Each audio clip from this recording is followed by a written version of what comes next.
আমরা সূচক এবং লগারিদম অধ্যায়ের 4.1 এর দেখো তোমরা 1 থেকে 8 পর্যন্ত যে অঙ্কগুলো রয়েছে সেই অঙ্কগুলো মোটামুটি সব সেম ভাবে এগুলো হবে সমাধান।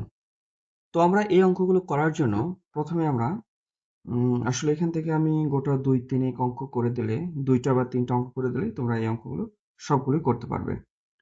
তো 6 নম্বরটা তোমাদের প্রথম আমি একটু করে দিচ্ছি, তোমরা একটু লক্ষ্য করো কিভাবে প্রশ্নটির সমাধান হচ্ছে।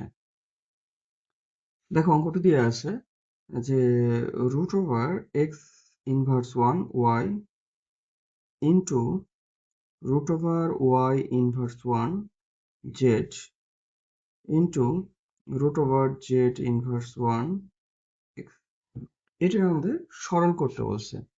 তাহলে এই অঙ্কটা সমাধান করার জন্য প্রথম অবস্থায় আমরা এটা কি করব, এই √টা দেখো x এর উপর আছে y এর উপরে, তাহলে আমরা যে কাজটা করতে পারি যে আচ্ছা ইনভার্সের এরকম ঋণাত্মক পাওয়ার সূচক থাকার অর্থটা হচ্ছে 1/x আমি করতে পারি, এখানে হচ্ছে y।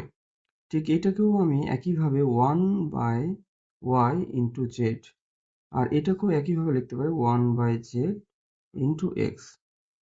এখন তোমরা ভালো করে লক্ষ্য করো, এই যে √, এইটা কিন্তু y এর উপর আছে x এর উপরে, তাহলে আমি সুন্দরভাবে y এর উপরে লিখতে পারি, আর এটা তো 1 এর সাথে গুণ হয়ে আছে, আমি এটা x এর উপরে লিখতে পারি। ঠিক একইভাবে এটাও √z √y, ঠিক এটাও একইভাবে √x √z।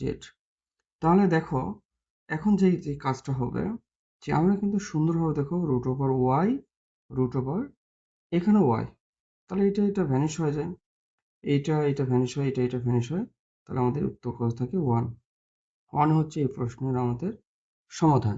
আশা করি তোমরা বুঝতে পেরেছো।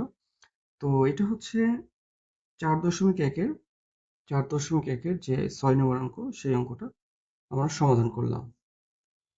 আচ্ছা এরপরে আমরা 7 নম্বর অঙ্কটা একটু করব।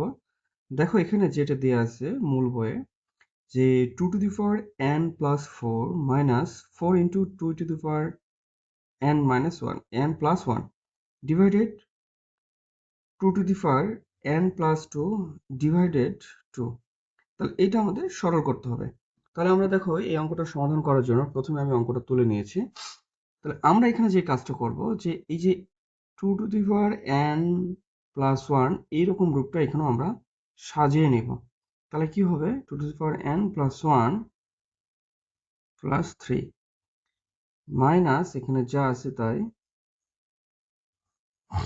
আর এখানে আমরা যে কাজটা করব যে এইটার দেখো পাওয়ার কোনো কিছু নেই, মানে 1 আছে, তাহলে 1টা এখানে উপরে নিয়ে গেলে কি হবে -1, কারণ আমাদের একটা সূত্র ছিল এরকম যে a⁴m a⁴n, তাহলে এটার সূত্র ছিল m-n। ঠিক সেই সূত্র অনুযায়ী এখানে আমরা যেহেতু ভিত্তিগুলো সেম আছে, এখানে আমরা -1 আমরা বিয়োগ আকারে লিখতে পারি। এখন সুন্দরভাবে দেখো এই অংশটুকু মানে হচ্ছে এটা কিন্তু আমরা ইনটু এরকম লিখতে পারি, যোগ আকারে থাকলে এটা বিয়োগ আকারে, এটা আমরা এই বিষয়টা আমরা বিয়োগ আকারে এই অংশটুকু আমরা লিখতে পারি।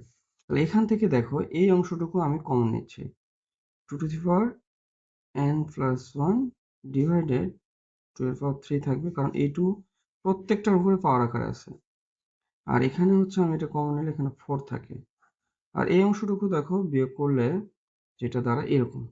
তাহলে এখন এইটা আর এটা ভ্যানিশ করো, ভ্যানিশ করলে কত হবে 2^3, মানে এখানে 8 থাকবে আর এখানে 4, আর ডিভাইড তো কোনো কিছু নেই মানে 1, তার মানে আমাদের 4 আসে এই প্রশ্নের উত্তর।